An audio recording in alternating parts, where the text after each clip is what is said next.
Il y a un truc flippant qui se cache dans ta salive. Oui, là, dans ta bouche. Imagine un vampire microscopique qui ne brille pas du tout. À la place, il vole des nutriments qui ne devraient pas bouger de là.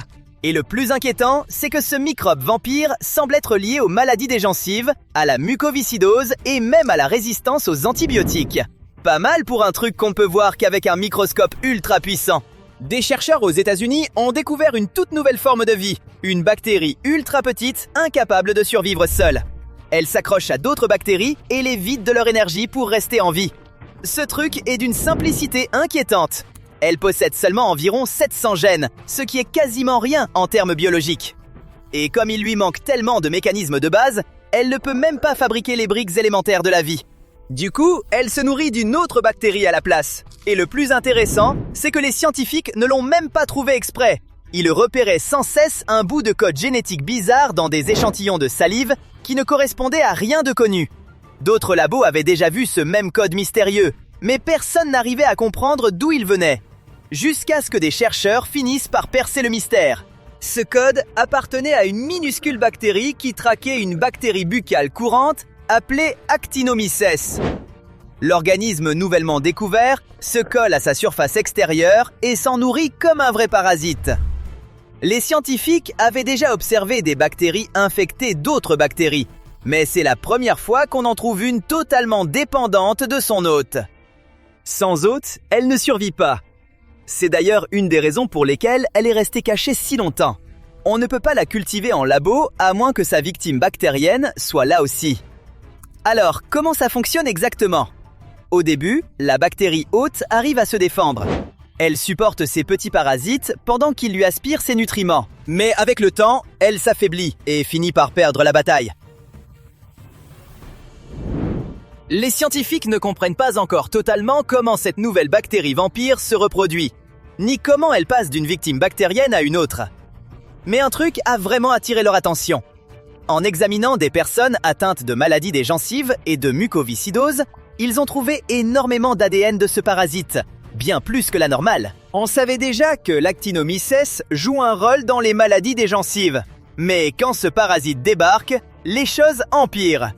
Les bactéries infectées deviennent meilleures pour esquiver les globules blancs, ce qui veut dire que ton système immunitaire a beaucoup plus de mal à faire son boulot. Les chercheurs ont aussi découvert que les bactéries hôtes devenaient plus résistantes aux antibiotiques. Donc maintenant, c'est encore plus dur de s'en débarrasser, même avec des médicaments. L'équipe veut creuser davantage cette symbiose flippante. Ils essaient de comprendre précisément comment cette bactérie parasite affecte la santé humaine. Avec un peu de chance, une fois qu'on aura compris tout ça, ça aidera les médecins à mieux traiter les infections. Même comme ça, la salive n'a pas fini de nous surprendre, parce qu'elle pourrait en fait être venimeuse. Avant de plonger dans cette affirmation choquante, petit rappel sur la salive.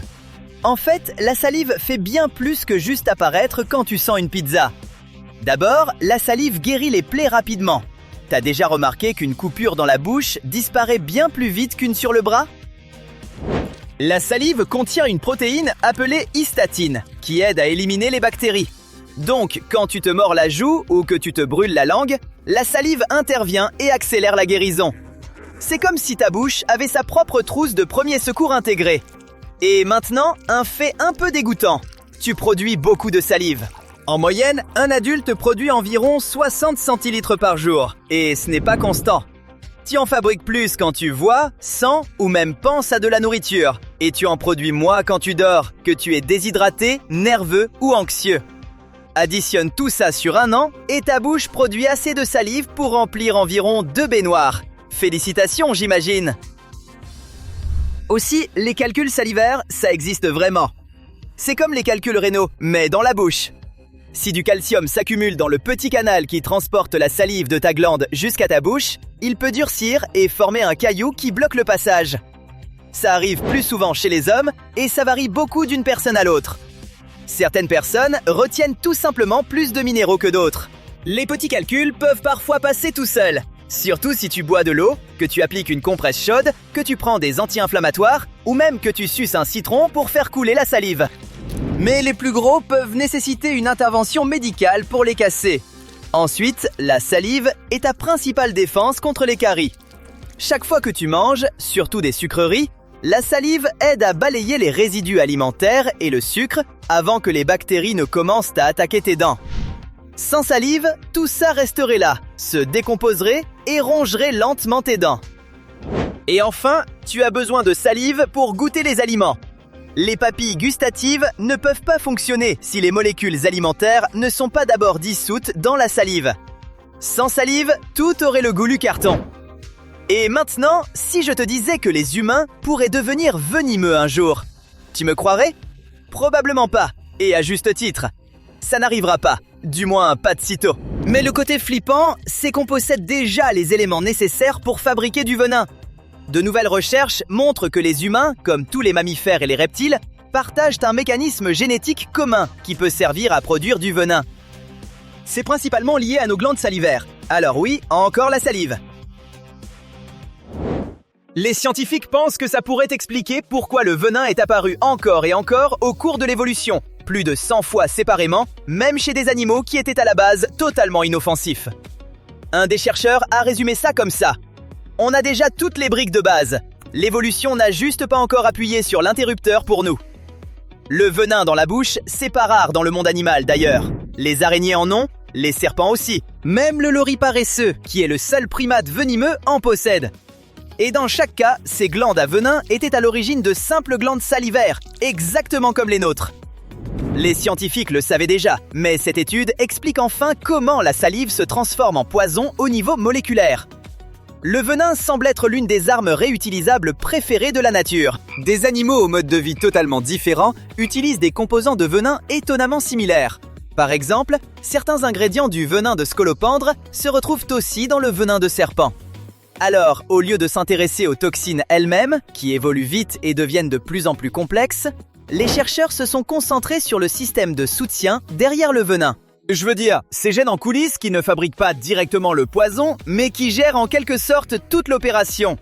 On peut les voir comme des ouvriers d'usine. Les scientifiques ont commencé avec une vipère à fossettes bien étudiée et ont cherché quel gène était lié à son système venimeux. Et ils ont trouvé quelque chose d'inattendu. Le même groupe de gènes apparaissait partout dans le corps des reptiles, des oiseaux et des mammifères, y compris les humains. Beaucoup de ces gènes aident à replier correctement les protéines, ce qui compte énormément quand un animal produit de grandes quantités de venin.